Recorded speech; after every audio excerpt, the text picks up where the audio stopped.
मेरी ननद पूजा बहुत शरीफ थी और बहुत सीधी सादी लड़की थी। जब भी कोई रिश्ता उसके लिए आता तो वह बहुत खुश होती थी। लेकिन जब लड़के वाले उसे देखने आते तो वह फटे पुराने कपड़े पहनकर और अजीब सी हालत शक्ल बनाकर लड़के वालों के सामने आ जाती थी। लेकिन इस बार जो उसका रिश्ता आया था, लड़के ने उसे देखते ही पसंद कर लिया था। और जैसे ही मेरी ननद की शादी हुई, उसे देखकर मेरे पैरों तले से ज़मीन निकल गई, क्योंकि उसका पति तो भिखारी था। मेरे ससुराल में मेरी सास थी। मेरे ससुर की 2 साल पहले ही मौत हो गई थी। मेरी एक ननद थी जो कि बहुत ज़्यादा खूबसूरत थी और पढ़ी लिखी थी।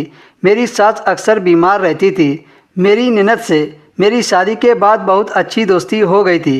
मेरे ससुराल के लोग बहुत अच्छे थे। मेरी सास तो हर वक्त दुआ ही देती रहती थी और मेरी ननद पूरा दिन भर मेरे से हंसी मजाक करती रहती थी। पूजा बहुत शरीफ लड़की थी। वो हमेशा ही अपने भाई के साथ ही कॉलेज जाती थी और उसके साथ ही कॉलेज से घर वापस आती थी।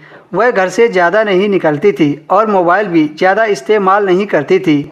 वह हमेशा ही घर के कामों में लगी रहती थी या फिर अपनी पढ़ाई में बिजी रहती थी।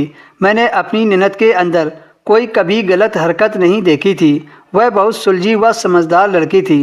एक दिन मेरी सास की तबीयत अचानक से खराब हुई और वो इस दुनिया से चली गई। यह सदमा हमारे लिए बहुत ज़्यादा था। अब पूजा बड़ी हो गई थी तो मेरा पति नरेश अपनी बहन के लिए लड़का देखने लगा।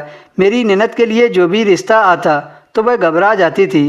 पूजा बहुत सीधी लड़की थी। वह अन्य लड़कियों की तरह फैशन नहीं करती थी। वो सिंपल ही लड़के वालों के सामने बैठ जाती थी और बहुत ही पुराने कपड़े पहन लेती थी और ऐसी हालत बना लेती थी जिससे उसकी खूबसूरती छिप जाती थी और फिर लड़के वाले उसे नापसंद करके वापस चले जाते थे।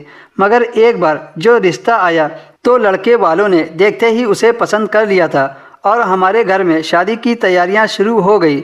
मुझे भी लड़का और उसकी फैमिली पसंद थी। फिर किसी तरह मेरी ननद की शादी हो गई और मेरे पति अपनी जिम्मेदारी से फ्री हो गए और वो अपने ससुराल खुशी खुशी चली गई। एक दिन मैं मंदिर पूजा करने गई थी तो मैं मंदिर की सीढ़ियों पर अपनी ननद के पति को देखकर मेरे पैरों तले से ज़मीन खिसक गई। वो मंदिर की सीढ़ियों पर खड़ा होकर भीख मांग रहा था और आते जाते लोग उसे पैसे दे रहे थे। मैं सड़क पार करके मंदिर की तरफ बढ़ ही रही थी कि तभी अचानक से मेरे मोबाइल में मेरे पति का फ़ोन आ गया। उन्होंने मुझसे कहा कि जल्दी से घर आ जाओ, घर पर मेहमान आए हैं। फ़ोन रखकर मैं सबसे पहले ननद के पति की तरफ जाने लगी, जो मंदिर की सीढ़ियों पर बैठकर सरेआम भीख मांग रहा था। मैं बहुत गुस्से में उसकी तरफ जा रही थी, लेकिन मेरे जाने से पहले वह वहां से जा चुका था। मैं रिक्शा करके जल्दी से घर की तरफ बढ़ी। मैं जल्द से जल्द घर पहुंचना चाहती थी ताकि मैं घर पहुंचकर इस बारे में बात अपने पति से कर सकूं। यही सोचते हुए मैं घर पहुंची तो अंदर से मेरे पति की हंसने की आवाज़ें आ रही थी। इसका मतलब था कि घर में मेहमान आ चुके थे। मैं जल्दी से अपने कमरे में गई और अपने कपड़े ठीक करके मेहमानों के पास चली गई, लेकिन वहाँ जो शख्स मौजूद था उसे देखकर मेरी रूह कांप गई। दोस्तों, इसके आगे की स्टोरी आपको नेक्स्ट वीडियो में मिलेगी।